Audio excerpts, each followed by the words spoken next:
This is the Metal Queens podcast. I'm Steve Richards. On this episode of the MQP, we welcome a powerful voice in modern metalcore, Mindy Jackson, lead vocalist of Dying Oath.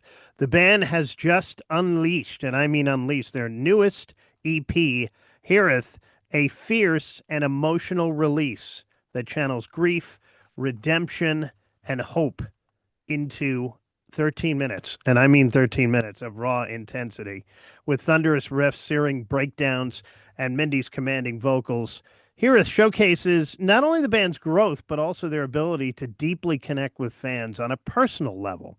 From festival stages to the recording booth, Dying Oath has carved a place for themselves in the modern metal scene. And today we get to go a little bit behind the music with Mindy. Mindy, welcome to the Metal Queens podcast. Thank you for having me. It's an honor. Thank you for being here. So, the EP title, Hiraeth, comes from a Welsh term about longing for something lost or unreachable. What does that word personally mean to you, and why did it resonate as the perfect title for this EP? For us, it was kind of like coming home because the songs that we put out, these are songs that we wrote when we first started out, and they just didn't have the right vocals or the right harmonies, or, there's just certain things that didn't sit right at the time. And then when we finished them, it was kind of like circling back and revisiting something that we always loved, but something that was much better now than it was then and held so much more meaning. So it was kind of like us trying to reach back into the deep and give you guys something that sparked this entire journey for us. And it was those three songs. And so I'm really glad that we finally got to put those songs out for everybody because they meant a great deal to us. What is the songwriting process like in this band?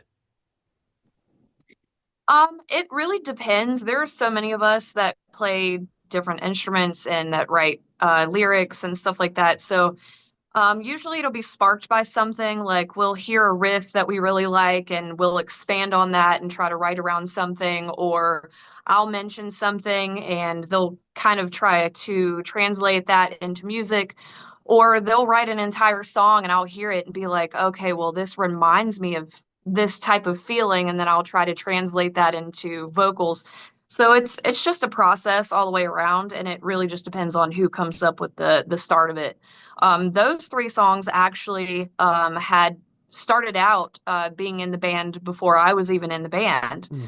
and they kind of evolved into what they are now. So when I came into the band, they didn't have any vocals or anything like that, and they sat with me for a while until I found the right words that needed to be said, and we put it all together, and now it's yours. Yeah. The record feels both crushingly heavy and deeply vulnerable too, Mindy. Can you walk us through how you approach balancing raw aggression with emotional honesty in your vocal delivery on this EP? Well, everything that I write is real to me. It's stories of things that have happened to me or things that I've felt with just life and emotions. And so that's what makes it so vulnerable because it's real stories that I'm putting out there for people to be able to pick apart. But I also think that's what makes it so brutal because you get the honesty behind the anger, behind the blood, sweat, and tears that went into it. And you get to hear stories about us as a band that have made us who we are. And a lot of that stems from anger. There's a lot of terrible things that go on in the world, and those are things that we like to write about. It's things that people sweep under the rug that don't get talked about enough, mental health issues, things of that nature. And so we find it's important to put that stuff out in a time where people like to band-aid everything and they don't want to talk about the truth. So I think it is vulnerable, but I also think that you get that rebellion behind it as well, and how hurt and angry we were in some of those parts of the songs. So it's kind of easy for me, I guess, to put that honesty out there because that's the only way I've ever written. I've been doing music for 25 years and I don't know how to not be honest about what I'm feeling. And I guess that's a blessing and a curse in itself.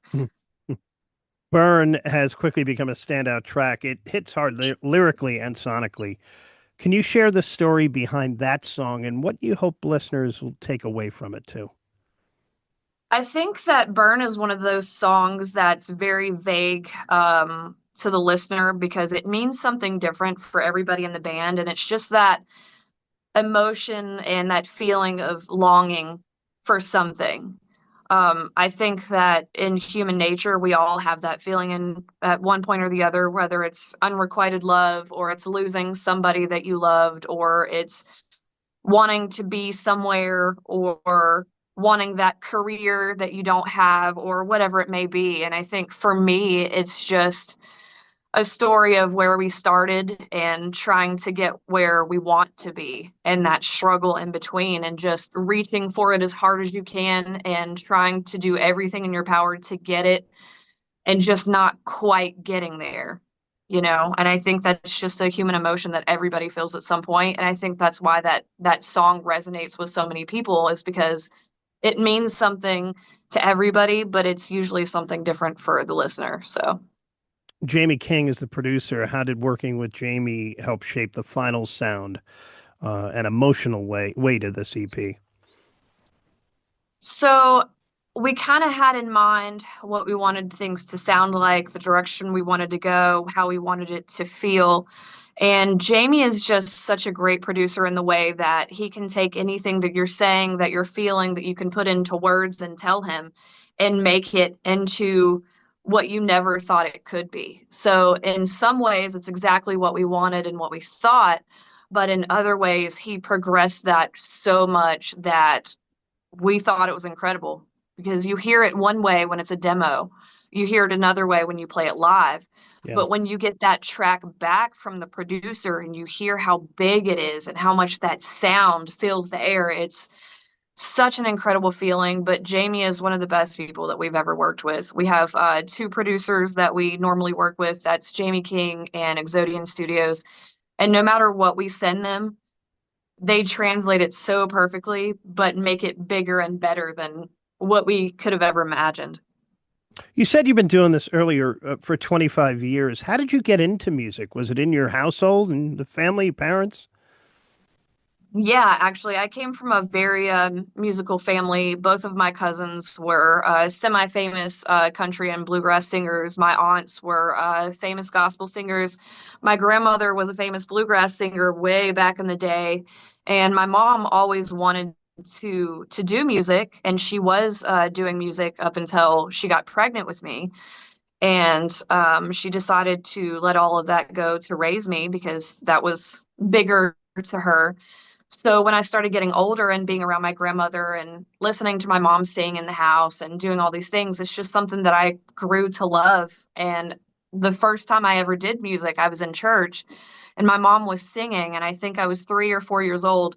And I pulled a chair up to the podium while my mom was singing, and I just started singing with her. And I think she knew at that moment, like, this is something that she's going to be interested in. So by the time I was like 10 or 11, she helped me get into voice lessons and piano lessons and just all things music related. And then by the time I was 14, she bought me my first guitar and my first bass guitar, and I started my first band. I actually started out being a bass player. So I was a bass player and a backup vocalist for like 10 years. And I just loved doing vocals so much that when one of the local bands needed a vocalist, I thought I would try out for that. And I did. And I've been a front woman ever since. All right. It clearly, music was in Mindy Jackson's DNA. Yeah. Yeah, it's in my blood for sure. I really don't know what I would be doing otherwise. And that's what I do at nighttime. But if you see behind me during the day, my regular job is I'm actually an online personality for 105.3 The Bear. So I listen to music all day long and then I play music at night. So it's everything I want and more. Love it. Dying Oath has often been compared to bands like Kitty. Just saw them at Incarceration. Going to see them at Louder Than Life coming up. In Flames and Bullet for My Valentine. Do you see yourselves as carrying a torch for that early 2000s metalcore vibe? I do in a way, yeah. I feel like that's that's around the time that we all grew up into metal and started really enjoying metalcore. And so that's kind of why we wanted to take an avenue back to the 2000s metalcore to try and bring it all back because there for a while it started to die out and now it's coming back again, which makes us really happy. But I think that we do sound a lot like some of those bands, and I think that you can kind of hear a lot of those influences in our little melting pot. But with some of our newer stuff that we're working on, I think it sounds a lot more like the modern metalcore that's out now, and we're trying to find a healthy dose to kind of meet in the middle between keeping those 2000s metalcore riffs but bringing some of the really cool pauses and big moments in the modern metalcore and putting it together to make our own sound. But I definitely think that, In Flames was one of my guitar player's biggest influences. Kitty has been my favorite band since I was a teenager, Mhm. so I think a lot of my vocals probably you can hear a lot of Morgan Lander in my influences. Um, but I think that we're finding that midway section between the two, and hopefully one day people will be like, "That's Dying Oath." What do you think of this reboot of Spit? I absolutely love it. Yeah. Like I said, I've loved Kitty since I was a teenager. That was actually one of the reasons why I wanted to start my first band because I went into a Sam Goody, it was a Mhm. record store, and I stumbled across the first Spit album, and I saw these four girls on the front of it, and I lied to my mom and told her it was something else because I knew she would never buy that for me. So she bought it. We put it in the car. She hated it. I loved it. I thought it was this huge inspiration for rebellion because back then, where I grew up in small town Virginia, girls were not doing metal. There wasn't even metal around at all. Girls weren't in bands. So they definitely were not screaming or doing any of these things. So, about the time I was 14 years old, I was like, okay, this is what I want to do. This is what I'm going to do. And that's what I did. So I can thank Kitty and Joan Jett for that because those were my two biggest influences, and that's what got me here. But I don't want to say that we're like carrying the torch, but I definitely feel that that's a huge part of our hearts and a part of us that will always be there no matter what we decide to do. Dying Out has played festivals like Louder Than Life, Blue Ridge Rock Festival, each with very different crowds, Mindy. How do you adapt your performance and energy for those diverse audiences? Obviously, at a festival, it's a quick hit, shorter set. So for me, I'm one of those people that I always get there early. I stay late. I go out and I meet our crowd that's standing waiting for us to play before we even play. I stay after to go out and thank everybody for, hanging out in front of our stage because they could be anywhere at that point. And I kind of like get a feel for like who is there to see us, like what they're into, what they like. You can tell a lot about how people dress and, just how they react to certain things. And I think they're all different, but in some way they're all the same. Like they have different things that they like to listen to, but in the metal world, we're all there for the same reason. So it's not hard to adapt. I think that once we get into those first few notes of the first song, you can kind of tell what they're feeling, what they're not. And honestly, like no matter what crowd that we're playing for, we play like we're playing for 20,000 no matter what. We go as hard as we absolutely can until we're out of breath, until we're falling off the stage, until we're exhausted. And I think that that translates. I think the more real that you are, the more people are going to love you no matter what you're doing on that stage. You could be standing still and still have a huge amount of energy that people will react to. It really just depends on how much you love what you're doing and how much you can give that energy back to the people that are watching it. Well, let's talk about live shows and touring plans in support of this new EP. What are the plans for the rest of this year and early next year? So for the rest of this year, we kind of took time off this year because we were trying to record new music because we still have a lot of stuff that we've recorded that we still haven't put out yet. We're getting ready to put out another single. We have about 10 to 12 songs that are pretty much finished that we just need to record and get out. So we took a lot of time off this year, even though we still played like, I don't know, 20 to 50 shows somewhere in there. I have no idea. I can't keep up with them all, but um, we just wanted to take a kick back and try and really make sure that everything was firing for all the things that we were recording and still try to play some shows in between that were super important to us. Like we just got back from Michigan Metal Fest, which was a huge one for this Mm. year that we've been wanting to do for the last couple of years. For next year, I think that we are going to probably try and tour again. We loved touring last year. It was a great feeling for us. And I think that we're really going to amp it up next year. I think that everything has kind of fallen into place as far as our members, as far as like all the things that we needed to get things done for our equipment, for the recording, for all the shows that needed to be set up. So I think that now we're ready to hit it full force. This year was just kind of managing everything, preparing everything, and it takes about a year usually to like prepare for tours.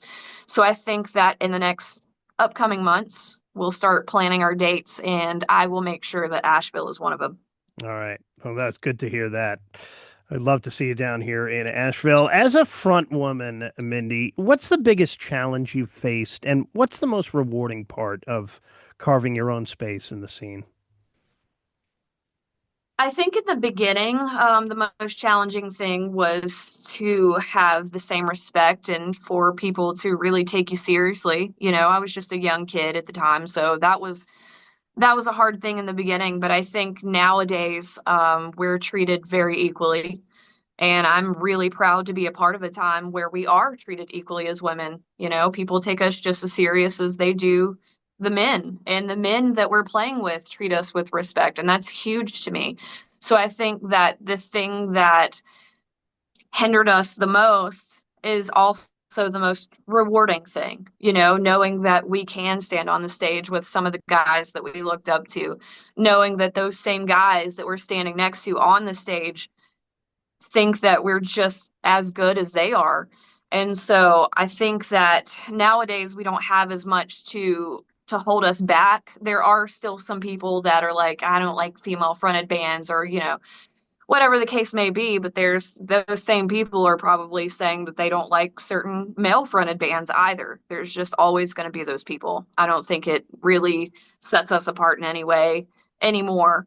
Um, but I think it's super rewarding just to know that we've come this far and that I can be one of those front women that girls later on look back on and they're like, you know, they paved the way for girls like us because when they started, they didn't have that respect. They didn't have people that took them seriously or even cared to listen to their music. And in, you know, in 20 years, it's going to be a joke. People are be like, you know, that never even happened because it's been so far out. But I'm just happy to be one of those women that gets to say that I've made it from there to here. All right, we're going to wrap up here with the lightning. You're in radio, so I need a sound effect for this, but I don't have one. The lightning round with Mindy Jackson. All right, if Dying Oath had to cover one completely unexpected song, what would it be? We made jokes about this a whole lot, but I kind of still want to do it. So if it comes out, you'll know this has inspired it. Probably Frozen by Madonna. Mm, I think that has a lot of aspects that could be really dark and metal. I think yeah. it would sound really cool, and I would love to put some really cool aspects to that. So yeah, Madonna all All day. right, screams or cleans, what's more cathartic for you in the moment? Cleans probably. I love screams, but it's just kind of it's second nature to me. I think cleans take more work and I think that's why I love them so much more. You know, it gives me a challenge. When you come off stage and you're on that natural high, your go-to food or drink after stepping off the stage. Oh, I always have to have a shot of whiskey. That's my celebration. I don't drink before I play, so as soon as I walk off, I have to have a shot of whiskey, liquid death water, Mm, always, always, always. And usually some greasy food, so probably a cheeseburger or some pizza, because I mm, don't eat any of that before at yeah. least 24 to 48 hours before a show. So Most metal animal, crow, wolf, or snake? Oh, that's hard. I would probably say Crow, though. I feel like they're kind of like the watchmen of all things that happen, but that's always like a symbol for all things dark too, Yeah, no matter what it is. So I would good, say Crow, probably. good choice. If you could trade places with any vocalist for one show, who would it be? Oh, definitely Morgan Lander because Mm. I absolutely worship Kitty. So to be able to stand on stage with all of them would definitely be Morgan Lander. But I would want her to be there too. So if we could just share a body, that would be cool. I had a feeling you were going to say Morgan. Festival life, essential item you always pack that no one else would think of. Oh, that's a hard question. Probably dry shampoo or baby wipes because baby wipes are good for everything. Like Yeah. if you can't take a shower every night, and sometimes you can't. I'm a girl, the guys probably don't care as much, but I want to smell clean. And deodorant is not all you need for that when you just sweated for like 10 hours. All right. And finally, one word to describe Hiraeth. What would it be? Home.